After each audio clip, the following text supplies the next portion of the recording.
Is that Henry, bro? Henry, what are you saying, bro? What? What you doing? Cocaine season, isn't it, bro? Cocaine season. Oh. Hello, my Still Colors family. How you guys doing? What you guys saying? You're back for another review, and today we are reviewing the cocaine cowboy, the king of pushing. You get me? Wait. It's our boy Pusha T. You get me? He just dropped a new album. It's almost dry. Before we even get into it, I just want to introduce my brothers. Kay, what are you saying? How you been, man? I've been good, I've been good. I've been, living my best cocaine cowboy life. Is that Henry, bro? Henry, what are you saying, bro? What? What you doing? Cocaine season, isn't it, bro? Cocaine season. Oh, no, that's flour, man. That's flour still. Sniffing that new Pusha T, fam. Yeah. It's cocaine. 5 minutes into that Pusha T album. Do you get me?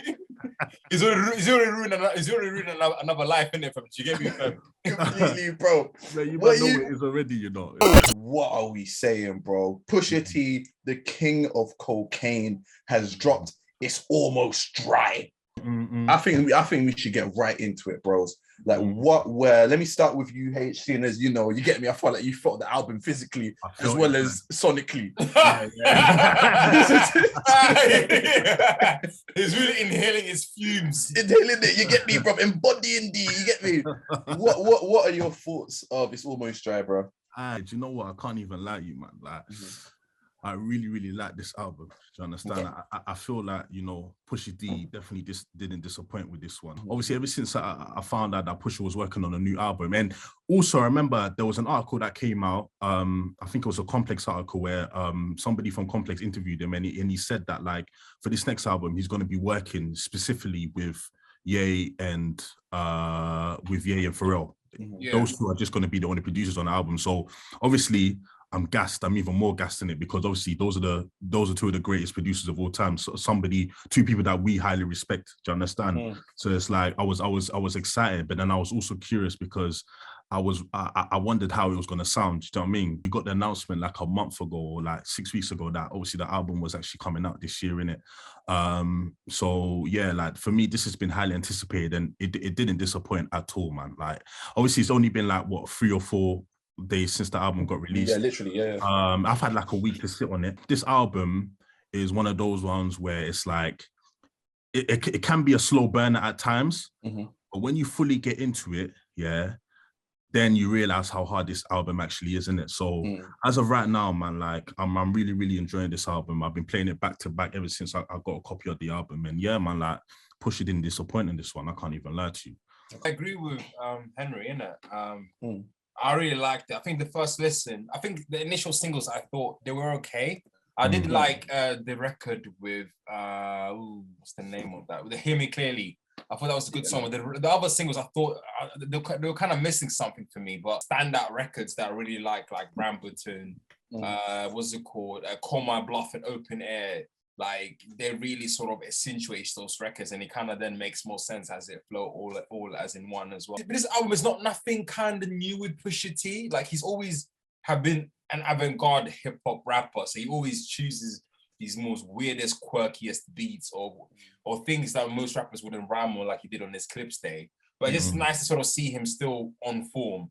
And one thing that Pusha T is just so one-dimensional. And like, do you get me? But he's just, I realized like he's one of those person that specialize on one specific area and specific perspective of that area. That's not gonna change from that. And you're getting this album, you're getting the best of Pusha T. Unlike, let's say, albums, not Daytona, so pre-Daytona, go in all types of direction. But this is more the direction that's closer to his core and a direction that he's honed for decades now, since he started in 2000s and then up until now. So yeah, I like it. What about you, Jay? You know what, yeah.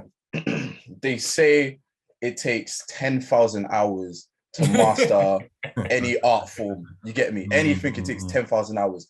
Pusha T has put in his work when it comes to cocaine. This guy has definitely spent 1 million hours crafting bars for cocaine, bro. I've never heard of someone talk about cocaine for 20 years straight, bro.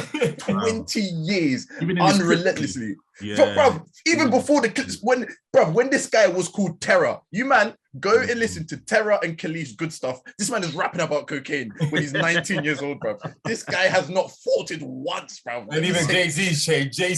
Bro. Even Jay-Z changed, but Jay-Z will talk about his family here and there. And Pusha T's like, no, go get him. That's what you listen. And as Kay was saying, you know what? Yeah, with any other artist, I'll be like, bro, you need to switch it up. But Pusha T just does it so well that I don't care. Do you know what I mean? I know what I'm going to him for. I'm not trying to hear a love song. I'm not trying to hear him talk about, you know, his complex family situation. No, I want to hear cocaine. And that's exactly what I got from this album. I'm gonna be real, because I actually did say it in the group chat. On first listen, I was like, I'm not too sure about this, you know. I'm not too sure about this. Like, I kind of feel like going from Daytona, which is 100% Ye, to go into this one, which is Ye and Pharrell. And like, for me, one of my favorite Clips albums is Hell Hath No Fury. And Pharrell's got a very distinct sound. Kanye's got a very distinct sound. So hearing them match together, initially I was kind of like, bro, I don't know, you know. I don't know if this is flowing well for me. Obviously, the more I listened to it, the more I was like, no, this is hard. But I'm just gonna say this right now, bro. I don't think it's better than Daytona. Personally, I don't think it's better than Daytona. For me, it's not. It doesn't eclipse it. I think Daytona right now is the creme de la creme. And I don't even know if I would pick this second. I might pick this third in his list of albums, you know. Like in comparison to his Clips? No, him, and then there's one that's called The Darkest Hour Before Dawn. Is that mixtape? No, that's an album. That's an album. It's an album. It's an album. It came out before Daytona. That one, I feel like is a bit more airtight than this one. Like I think this is a very good album. Obviously, Pusha T's got different high standards and stuff like that. But for me, bro, it just was missing. For me, it didn't flow the same way Daytona flowed. Like Daytona, I can listen to that from top to bottom. This one, there's certain songs like, bro, funny enough, like this, like Open Air wasn't really feeling that, and Call My Bluff, I wasn't really feeling that either. That's surprising, because for me, those are the two strongest. Yeah, like the bass line is just dumb. On the album. Yeah. And also they're both produced by your guy Pharrell. Do you understand? So it's interesting. I feel And I think we're gonna get. I'll save my thoughts because we're gonna get on that later. We'll get on that later. But for me, for me, his highs are very high. Like, just so you can remember, the first time I listened to it, I was thinking, what the hell is this jazz nonsense? And then I listened to it again, and I was like, oh my God. It's so you can focus on what this man is saying, bro. It's like, it's so minimal. Listen to what he's saying. Bro, the picture he painted, I was like, I can see it all, bro. And then even Let the Smokers Shine the Smokers Shine the Creeps, Oh my God. I was like, That's a Pharrell one as well, you know. And I was like, bro, that's the Pharrell I like, innit, bro? That's the Pharrell, Is this quite an awkward beat as well? Because I remember listening to it the first time, I find it very awkward as well, but it does make sort of sense as well. And what do you think of Brambleton? I thought Brambleton is hard as well. Brambleton is cold as well. Brambleton is hard. I thought that was a very hard intro. I'm going to be real, like, on my playlist, every song is there apart from Open Air, Call My Bluff, and Diet Coke, because I don't need to listen to 2004 hip hop in it. So all of them are there apart from those three tracks in it. And for me, that's why I'm like, I can't pick up Daytona, because Daytona have everything. Okay. Yeah. I think with Diet Coke, I kind of agree with your statement, because I remember when I heard it, and I was like, yo, this sounds like it's from 2000. And obviously 88 Keys came in and said, yo, he looped that way back in 2004. And I was like, it makes complete sense. And I was so disappointed, because with Daytona, we kind of got the old, but with the new. Do you get me? But I think don't get me wrong, Pusha T's performance on Diet Coke is excellent. It's brilliant. It's amazing. But I feel like what maybe sort of warm up more to the record is when it's with the other records on the album, it kind of makes sense, because then you're getting the new. And then also you get in the old as well. So it kind of flows as a package. That's for me. As a standalone, the singles for me didn't do quite much stuff from Hear Me Clearly. And I do like Neck and Wrist. I think Jay-Z does his thing as well on Neck and Wrist as well. But I think when you put it as a whole, as a package, then even the records like Scrape It Off that are more, contemporary records with Lil Uzi Vert and Don Toliver. And then you got Rock and Roll with Kanye West. doing the new sort of what's it called sync rap flow. It kind of does work as a whole as an album. So he kind of does. It is not too old, but it's also not too young as well. Just bang smack in the middle. So yeah. Can I say something as well? I just remember this as well. And I was telling these man as well, when I saw that Labyrinth and No Malice were on a track together, I was speaking to these man, bro, what's scared on here? Yeah, Labyrinth, you know, do you know what I'm saying? Like, but I must say, yeah, you know how I feel about Malice. My God. Oh, my days. For me, it's a catch-22 because it's like, hearing Malice, yeah, he hasn't lost a step in it. Do you know what I'm saying? And this makes me crave for a new Clips album because it's like, because it's like, I've always said, yeah, that, and I think even Pusha might agree that I'll Pusha and Malice, yeah. I feel like Malice definitely outperformed Pusha, yeah, in the Clips. Oh, do you know what I would say? In the first album, 100%. Second album, I would say Malice got it. I mean, Pusha got him. And then the third album was equal. But in this track, Malice got him. Oh, yeah, Malice got him. Yeah, Malice got him. No, I hear what you're saying. Yeah, like, looking at that Clips run, like Malice, there was more times Malice outperformed Pusha than Pusha outperformed Malice, but obviously that's just my opinion. Of course, but yeah, definitely on this track here, Malice he shines through. Malice said, "I'm gonna cut through your nose like I was Vicks, Vicks, bruv. Do you know how strong something? Do you know how strong Vicks is, bruv? You're feeling it." and for me, like it's a catch-22 because like on the track you can see that Malice is tiptoeing between his new life and his old life. Do you understand? Because Malice, he gave it all up for God, innit? Yeah. And just letting niggas know that, yo, like even though I'm here, like there are times where it's like, yo, I want to, you know what I mean? I want to sort of tiptoe into that world again, you know? And if I do, be peak for all you, man. I think he said something about, he's looking at people's top fives and it just validates him as an MC. So obviously I'm paraphrasing, but, you know, like he's just basically letting them know that, I'm still nice with it. Do you know what I'm saying? And obviously he showcases that on the track. But yeah, like Malice for me, I think that for me, that was the best feature on this album, period. Obviously Labyrinth did this thing as well. Like shout out to Labyrinth, man. Like Labyrinth, like he's been obviously we haven't heard anything of him lately, but the fact that he got a feature on this album, I was personally surprised. I was like, right. Yeah, with the record I Pray For You, that was very much a Malice record as well, to bring the sort of religious element to the album as well, and of course because of his religious background as well. So it was basically a record that's literally catered for Malice as well. So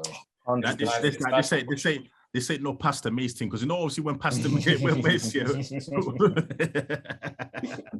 someone call Pastor Mace right now. Call Pastor Mace right now, fam. But yeah, like I said, I just feel like because there have been rumors of you know, obviously Malice getting back into the studio with Pusha and them, you know, them possibly making another Clips album. I don't know how true that is, but obviously when I hear Malice on a track like this, obviously it gives me hope, you know, for that one more Clips album. You understand? And like I said, Malice is rapping like he never left. Do you know what I'm saying? Like he never left the game. Like he still got it. So fingers crossed, man. Hold tight, No Malice. No Malice, yes. No Malice. He doesn't want any problems. Yeah. But speaking of, you know, two of the greatest, bro. Obviously, this album, I've actually, do you know, I figured this out recently. Actually, I went onto Spotify and I saw that they released a version that was Ye versus Pharrell, which I thought was very interesting. Do you know what I mean? Pitting them together to kind of like get everyone's opinions on, you know, what was better, you know, what section of the album sounded better. What are you guys saying? Okay, let me start with you, man. What did Ye versus Pharrell? Who do you feel, you know, you gravitated more to on the album, if you did? I mean, it's very odd because obviously Ye is always working with numerous producers as well. And then obviously with like the A Keys record with Diet Coke, A Keys came out and said he did, you know, I think at least a loop. So that's kind of a big significant section of that record. And then Ye did what he did as well. But also there's certain records like Diet Coke and I think Call My Bluff. No, sorry, Diet Coke and Open Air. Even though Open Air is produced by Pharrell and Diet Coke is produced with A Keys and Kanye, you can hear the same sort of swagger. Do you get me? Same sort of tempo, same sort of, direction to the record. So it's interesting. So you can sort of see that all of these producers have worked hand in hand somewhat with making this album as well. So it's interesting sort of comparing of who I would pick. it's actually quite hard because it flows all together as well. And even on rock and roll, I see here West and Pharrell work together with the record, along with OG Walter. I don't know who that is. But if I had to pick, I don't know who I would pick. I think the records that are really standing out for me is obviously Dreaming of the Past, which is a Kanye-esque sample. But for me, Call My Bluff and Open It and Brambleton. So I got 3-1 with Pharrell for me. And then also Hear Me Clearly, so 3-2. So I think I'll go with a bit of Pharrell now, but the synergy is really good. Also, the co-producers and the producers that also worked in this album have also added some bits to it as well. So it's interesting to see. I don't think all the records are full-fetch Kanye. No. Because of how many co-producers that they are listed on there. Unlike Pharrell's one, that he's only listed as one of the few producers as well. So yeah, it's interesting. So maybe the fairer comparison would be records on Daytona and records that are just produced by Pharrell. So basically, like Daytona versus like a Clips album. Yes, I think that would be that would be very interesting battle. But yeah, that's my thoughts anyway. What are you saying, H? For me, Pharrell got him still. Yeah. Did you want to be political in the street? Yeah. For Pharrell got him, and I was surprised. Because initially I thought that Kanye would win this because of what Kanye. Obviously, that Kanye and Pusha T have worked together a lot recently, like over the years, innit? Like Pusha and Pharrell I mean, obviously Pusha and Pharrell have worked together in the past, but like lately it's been Pharrell and it's been Kanye and Pusha. And obviously, I was basing that off of what Kanye did for Pusha on Daytona. Do you understand? Like, just obviously the synergy that them two had on that album. Like, I thought that obviously that would carry over to this album. So yeah, because I hadn't heard Pharrell produce a Pusha track in a long time, I was like, I'm obviously gonna go with the safe option. I'm gonna roll with Ye and Pusha. Sorry, but I can't lie, Pharrell got him. Yeah. Pharrell got him because my favorite tracks on this album, I'll say it now. Brambleton, produced by Pharrell. Let the Smokers Shine the Coops, produced by Pharrell. Yes, Call My Bluff, produced by Pharrell. Open Air, produced by Pharrell. You know what I'm saying? So those are 4 tracks here that are my favorites, and those are not in order, but those are just the 4 that I really mess with. They're all produced by Pharrell. That's not to say that Kanye didn't do his thing. Like, Dreaming of the Past is a really, really good track.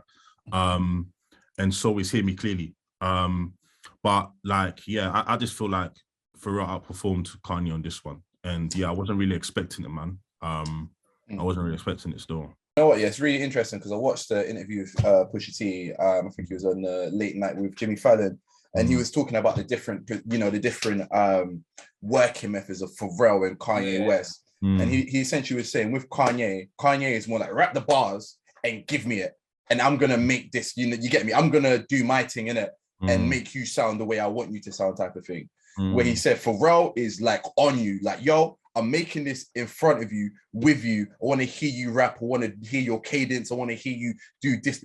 Basically, he was saying with Pharrell, it's much more of like a harder process than it is with Kanye West. And I guess you can kind of like hear it in the instrumentation. Because let's be real, the instrumentation with Pharrell is very diverse on this album. You get me? It is very, very diverse. Where the Kanye West ones, you can see it follows like a formula. Do you know the old school samples? Loops and stuff like that. Obviously, not to say like they're not sick, but it's very different. Do you know what I mean? I would say for me it's a close one, but for me, Dreaming of the Past, Just So You Remember, and Hear Me Clearly are very strong. It's like 3-2 for me. You get me? It's like Kanye just about edges it out for me. I feel like I'm still living off Daytona, innit? So my ear's still there. You get me? My ear's still there. But and maybe, I don't know, maybe because obviously I've heard it before as well. Like, maybe that's going against Kanye, because obviously, like I said, Daytona was produced solely by Kanye in it, and obviously I've heard Pusha on those type of beats before in it. So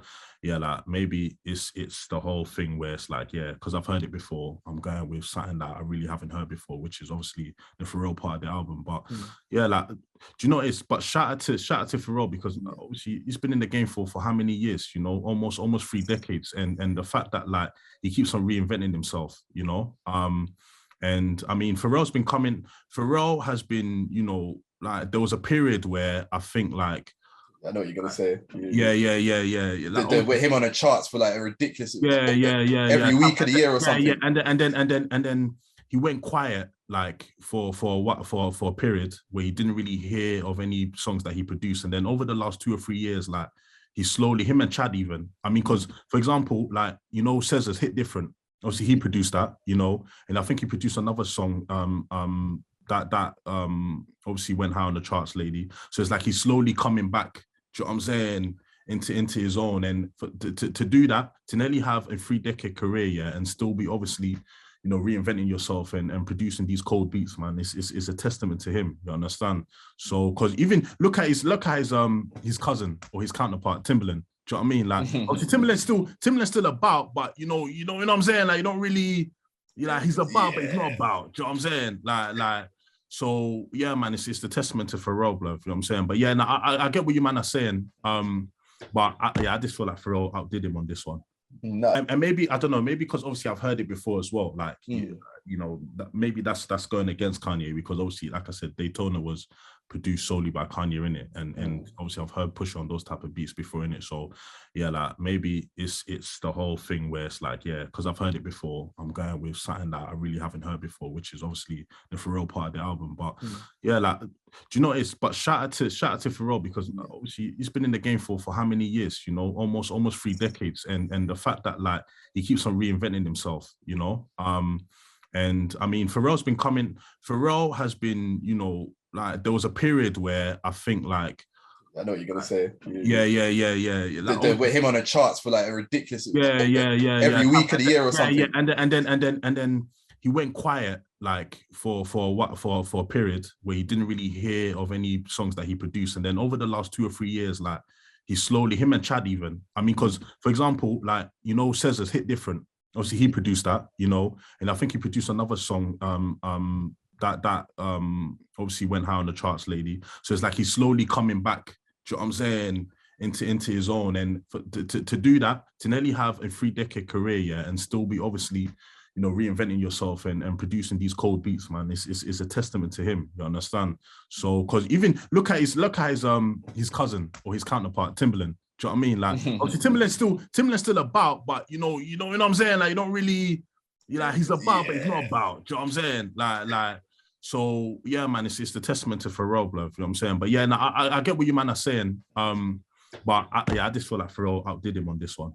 No, I'm for it, man. And like, as a massive fan of the clips, bro. Like, bro, like I re-listened to Hell Hath No Fury recently, bro, and just hearing the beats. And one thing I appreciate about Pharrell is the beats are just so out there and different. You get me? And sometimes it's hit or miss. You know, sometimes you're like, this is just a bit too like it's a bit. You get me? Sometimes it's a bit. Must have polyphonic hip hop beats. Real, let's be real. There's a period of time where Pharrell was making these strong polyphonic hip hop beats, but because you know it's Pharrell, it was all right. And they cost 100,000 from. Pharrell's got distinct sound. He's definitely got distinct sound. Like straight away, like if I didn't look at the producer credits, yeah, I'll be able to tell like, yo, that's a Pharrell beat. Do you understand? Did you hear about how people have clocked Pharrell's signature? Yeah, there's a specific. Is it? And then he goes into it. Yeah. There's a specific. Yeah. The specific. The 4 repeat at the top. Yeah, that he uses. Yeah. That's what I'm saying. But it works though. That's what I'm saying, fam. 100%. And I'm a massive fan of Pharrell. I would say for me personally, more than Ye, Pharrell definitely has an influence on my musical sounds and what type of music I like to listen to. Because obviously going on to like the Tyler, the Creators and all of them, man, there, fam, that's like Pharrell's sons, you know what I mean? Yeah. Like your all-time list, where's Pharrell? And what is it? Isn't producers? Yeah, and is he above Kanye? Hey, what a question. Do you know what? Yeah, for me, he actually might be above Kanye. Okay. I think for me, he's above Kanye just in terms of like the diversity of his beats and the artists he's worked with and the longevity. Like we're talking 92 to 2022, bro. That's 30 years. That's 30 years, 3 decades. Yeah. 3 decades of just making, bro, Henry, even before you were born, fam. Yeah, no, it's true, fam. It's true. Before all of us were born, fam. Yeah. Programming rhythms in it, fam. Yeah, programming rhythms for Teddy Riley, bro. This guy has been out here, bro. Like, so, like, it's something that I really like appreciate. Like, yeah, come on, bro. Like, yeah, is a seminal moment in our lives. But I think already by that point, I've been influenced by Kanye, bro. You get me? Man's listening to Front and doing all of that stuff, bro. Yeah. UK, where's Pharrell in your all-time list? Is he above Timberlake? Is he above Kanye? Like, I don't know. I don't know. I think I don't know.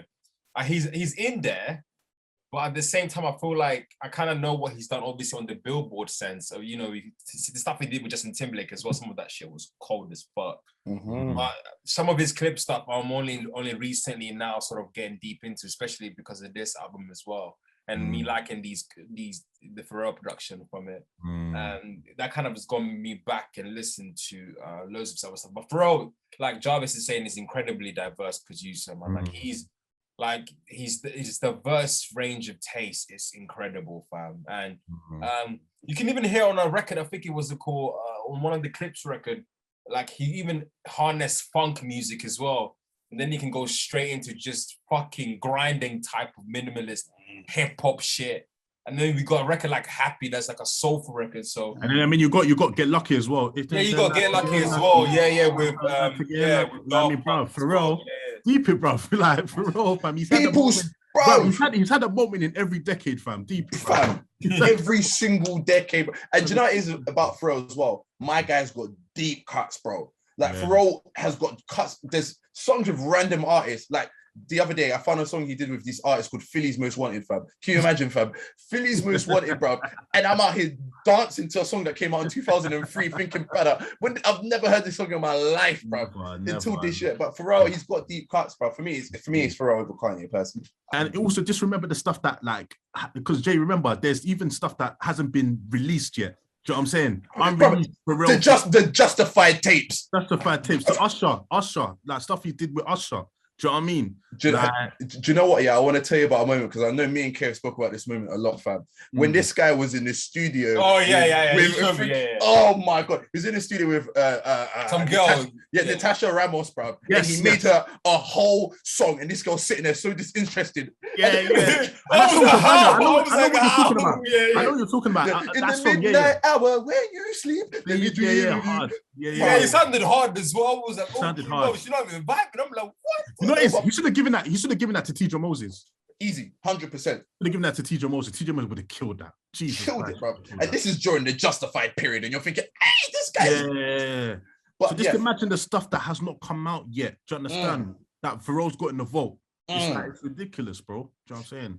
I was gonna say something else. Like, obviously, I think another album that was supposed to release before this album was the Madlib produced album. Good point. And I think also Madlib would have been nice to at least get some cuts on this album. Maybe someone like No ID. I feel like No ID, Madlib, Pharrell, and Kanye share something that's quite similar. Is that they like weird things or weird particular sounds. And that's probably the biggest quality of Pusha T. And I feel like, you know, also adding that to other producers would have made it interesting to him and Madlib. I don't know, fucking sampling some fucking Syrian producers. And then you got No ID chopping, like the way No ID chopped up samples he did on the 440 on one of the records. Absolutely incredible. So all of that can harness the sort of creative, weird energy that is needed to sort of push hip hop a bit forward. That would have been. And I feel he did say that he's working on like his next albums, Pusha, and like he said that he wants to work with Madlib. He also wants to work with Kenny Beats as well. I feel like shout out to Kenny Beats, man. One of the best around right now. I feel like that. I feel like that would be a moment. But I feel like we Pusha, like when it comes to him and Pharrell, like he's a lot more melodic. You know what I'm saying? Oh, Pharrell, yeah. Like he's a lot more melodic, fam. I think like, obviously with Kanye, it's just straight like rap, just straight rap. But with Pharrell, like, Pharrell brings that melodic side out of him. Do you know what I mean? Because Pharrell himself is melodic. Yeah, and I feel like it's quite interesting, but I also feel like maybe the production also shapes that approach. Because when you got like a sample-based heavy approach, it's easy to think in a more didactic terms rather than the sort of live production element that allows more freedom, more of a vocal expression. It's quite interesting as well. But I think Kanye is also, interestingly, one of those artists that are able to sort of break that barrier with this album. Because Kanye's album, even though it is sample-based heavy, well, at least some of them, they're still quite melodic. They're still quite lavish produced. So you have him sort of sing and flow on the record as well. But yeah, so it's very interesting to see that. But yeah, I think one thing that you man said, which I feel that is a really interesting point, is like when we get to like No ID, when we get to Madlib, when we get to Kanye, when we get to Pharrell, these are all particular types of producers, acute producers, and Pusha T makes acute cocaine music. It's tailored, bro. Yes. Tailored music, bro. Tailored perfectly. Like when the Madlib was, I remember he was saying Madlib did send him bare beats, and then he was saying the only reason he didn't do it is because he wanted to be in the studio and actually work with someone, type of thing, and that's the only reason he didn't use his beats. But like obviously all we have to do is look at a reference with Freddie Gibbs and what he does with Madlib, and you can only imagine. Okay, this is what Pusha. This is potentially what Pusha could do. To add on to your point, I feel like that's what we had with Pusha when he went a little bit solo. Is that he was going to the other direction, but then he's just now come back to what he sort of does best, and he's also still adding slightly new, still doing slightly new stuff. Obviously, this album, the other album, there was no records like Scrape It Off and Rock and Roll. It was more like, just avant-garde stuff. But with this album, we are getting still contemporary. And I still find that he's still standing off. He's still standing out. On the record, Scrape It Off. Like, I want to hear Pusha T. Do you get me? Like, I want to hear. And he sounds really good on that record. He doesn't sound out of place. And I feel like it shows that he's also even grown, that now he can even, tackle those type of records now and not feel so out of place like maybe he felt on those last two albums. Well, not the last two albums, but the album before the Darkest Before Dawn. But some of the records around that period of time was not quite clicking. What Kay was saying, like, because Scrape It Off, when you actually look at the whole, like, the whole track listing, Scrape It Off seems like didn't it? That's our place, It's like, why is it on here, fam? But like, and when I heard it, I was like, how the hell is Pusha gonna, you know what I'm saying? Like, how the hell is he gonna approach this thing? But he does really well, 100%. But again, Scrape It Off, that's a Pharrell beat. So that's a Pharrell beat. So it's like I said, I feel like Pharrell, he pushes Pusha more. Do you know what I'm saying? Like, he brings more out of Pusha. Do you get what I mean? Like, I get, not to say that Kanye plays it safe with Pusha, but I feel like when he's with Pharrell kind of takes him out of his comfort zone. Do you know what I'm saying? And obviously, he's, in order for you to be taken out of your comfort zone, obviously you would need to, like, first of all, respect the producer, which obviously he does with Pharrell. But you would also want to be able to come out of your comfort zone. And I feel like, Pusha does, you know what I'm saying? He just doesn't want to just do one thing. Like, he wants to obviously be versatile and try different things. So yeah, man, I feel like Scrape It Off, man. I feel like he did really well on that track, which I was pleasantly surprised about. So what we saying? What are our final? Let's get into ratings, bro. What are we saying? Are we doing it out of 10, out of 5? Should do out of 10? I feel like that'll be easier. Yeah, out of 10. Yeah. Yeah. What we? Let me start with UK. What are you giving it out of 10? I'll give it an 8. I really give it an 8. I like this album, man. I like this album. I don't think I think comparing it to Daytona is a bit, because Daytona is slightly a little bit different in the sense that it is more just fucking weird shit, but it's weird in a very good way. Well, with this one, we have remnants of the past. We can hear the Clips DNA. We can also hear it tailored to today, and we can hear someone who's been in the game now for, I don't know, since the 2000s, man. Still sounding excellent. So I'll give it an A, and it's a really good album. I really like it. What about you, H? I agree with Kay. Like, I'll give it an 8, bro. Do you understand? Like, I feel like it's a really good album. Definitely is gonna end up on my list. For sure. You understand? 100%, which I expected it to. And fair enough. I expected it. It's bro. As soon as you're telling me that you're working with Ye and Pharrell, and obviously being a top MC as well. I mean, we haven't even mentioned like his performance, like lyrically on this album. It's brilliant. It's just like, again, for him to be like, do you know what it is? I call Pusha T the Arjen Robin of rap music, because obviously You know what? Always cutting in. Yeah. You know, like that's what I'm saying. Left foot in it, Yeah. Like you know what he's gonna do. He's gonna cut in his left foot, but you cannot stop it, bruv. Yeah, and he's so lethal with it. You understand? Like you know what Pusha's gonna rap about. He's been rapping about it for 20 years. You know what he's gonna do, but he does it with such, you know what I'm saying, with such excellence every time. Like you, bruv, DP's been rapping about coke for 20 years, bruv. Yeah. Bruv, and it still sounds amazing. Like how, like you're saying, Jay, how can you rap about one thing, like, and then it's like, you know what I mean, like, you know, it'd be so yeah. Like I call Pusha T the Arjen Robin of rap music, and yeah, like I said, Pusha doesn't disappoint.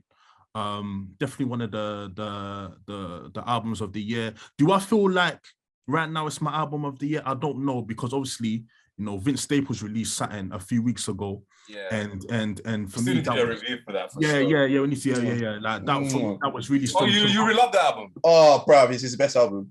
Yeah. Wow. Okay, that's interesting. Because Vince Staples got a lot of good albums. Yeah, it's good. Yeah, for me, it's definitely top 2 in his discography. But yeah, like Vince Staples released an album that could also qualify for the rap album of the year. So I don't know if it's better than that, and I don't even know if it's better than Daytona. But it's still a really, really, really good album, man. So yeah, shout out to you, Pusha T. Out of 10 for me. What am I saying, bros? Do you know what it is? Like for me, like I said, you guys have said it's unfair to, you know, compare it to Daytona. You get me? And I'm putting in the context, like it's good you brought the Vince Staples, because that album for me, from top to bottom, I've listened to that album at least 18 times. And I'm like, I love this. So obviously not to get off topic and stuff. For me, this album is a very good Pusha T album, but it's not his best. So I'm giving it a 7 out of 10. I feel like lyrically, my guy is sharp. I feel like he's as cohesive as ever. As you were saying, H, this guy is talking about cocaine. If Pusha T made a love song, it would be about cocaine, fam. Like that's real talk, bro. Literally, bro. It would be about coke, bro. But it just works. And you know, as I said, like me giving it a 7 out of 10 is not to say it's a dead album. That's a very good album to me. That's in my rating scheme.